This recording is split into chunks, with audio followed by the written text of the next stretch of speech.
तो राम मंदिर कुछ दिन तो बचे हैं, लेकिन 500 साल से मांग थी भगवान श्री राम का राम लल्ला को स्थापित किया जाए, भगवान श्री राम का मंदिर बने। 500 साल की इंतजार को अगर किसी ने पूरा किया है तो माननीय प्रधानमंत्री नरेंद्र मोदी जी ने, भारतीय जनता पार्टी ने, जो देश का सपना था कि हमारे राम मंदिर राम लल्ला स्थापित हों, वो पूरा होने जा रहा है 22 जनवरी को। और इसमें भी कोई दो राय नहीं है। जब से ये सिलसिला चला है, कोर्ट का जब से फैसला आया है, उसी दिन से आप देश की जो देखेंगे, अर्थव्यवस्था देखेंगे, हर एक कैटेगरी में आप देखेंगे देश ऊंचाइयां छू रहा है। किसान मजदूर देश का कम से कम 13 से 15 करोड़ लोग गरीबी रेखा से बाहर निकले हैं।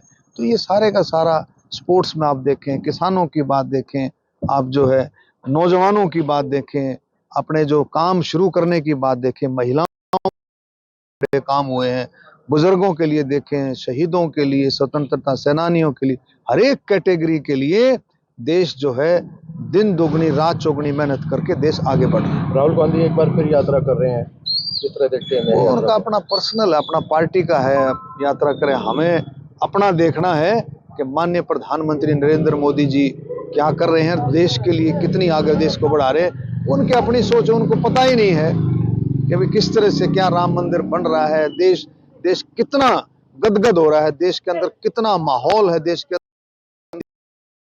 के बच्चे बच्चे में जोश है भगवान श्री राम के लिए। सैम पित्रोदा है, कांग्रेस के वरिष्ठ नेता हैं, उन्होंने ये कहा है कि राम मंदिर का कोई मुद्दा ही नहीं था, इसको तो मुद्दा बनाया गया।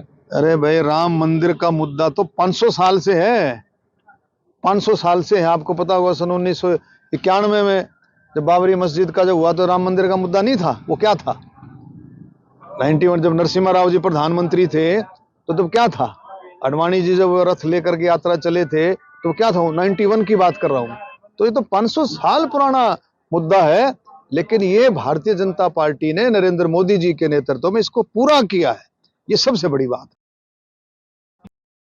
प्रदेश अध्यक्ष है उदय भान, उन्होंने उपराष्ट्रपति को लेकर एक विवादित बयान दिया था कि झुका हुआ जाट और टूटी हुई खाट, ये बयान दिया था। देखिए, मैंने उस दिन भी, जिस दिन ये बात हुई थी, नेक्स्ट डे भी बात हुई थी एमडी यूनिवर्सिटी रोहतक में। उस दिन हमारे बीच में माननीय उपराष्ट्रपति जी हमारे बीच में आए हुए थे। ये आप ऐसे पद पर बैठे हो, किसी पार्टी के, नेशनल पार्टी के आप पार्टी अध्यक्ष हो, आपको मान मर्यादा इन चीजों का ध्यान रखना चाहिए। जो संवैधानिक पद हैं, संवैधानिक पद, राष्ट्रपति, प्रधानमंत्री, उपराष्ट्रपति जी संवैधानिक पद है। इन पदों की तो आपको गरिमा रखनी चाहिए। इस पर कौन बैठा है, कौन है, वो नहीं है। इस पद की गरिमा को रखते हुए कम से कम आपको अपने शब्दों पर संयम रखना चाहिए। पूरा देश, पूरा हरियाणा इसकी भर्त्सना की है, पूरे हरियाणा ने इसकी, ऐसा नहीं होना चाहिए। लेकिन इन शब्दों को आपको कंट्रोल कर करके किसी के बारे में बोलना चाहिए। रोहतक से अयोध्या की ट्रेन शुरू हुई है, आपने ये मैं माननीय प्रधानमंत्री जी, मुख्यमंत्री जी, रेलवे मंत्री जी का धन्यवाद करता हूं कि हमने ये बात रखी थी, हमने संसद में बात रखी थी कि पूरे जब राम लल्ला के दर्शन शुरू हों, भगवान श्री राम लल्ला जब स्थापित हों अयोध्या में, तो पूरे देश को रेल के माध्यम से, क्योंकि रेल का माध्यम एक इकोनॉमिक माध्यम है, पूरा देश चाहता है, पूरे देश की जनता चाहती है, पूरे देश के श्रद्धालु चाहते हैं कि जैसे ही दर्शन शुरू हो हम भी जाकर के दर्शन करें। तो मैंने बात रखी थी संसद में कि पूरे देश को जो है अयोध्या से जोड़ा जाए रेल के मार्ग से, और उसमें एक अच्छी शुरुआत माननीय रेल मंत्री जी ने की है। उससे पहले रामायण के नाम के नाम से भी ट्रेनें जो है चलाई गई, जिसका नाम रखा गया, और अब अच्छी शुरुआत की है। हमारे रोहतक को भी अयोध्या से जोड़ा गया।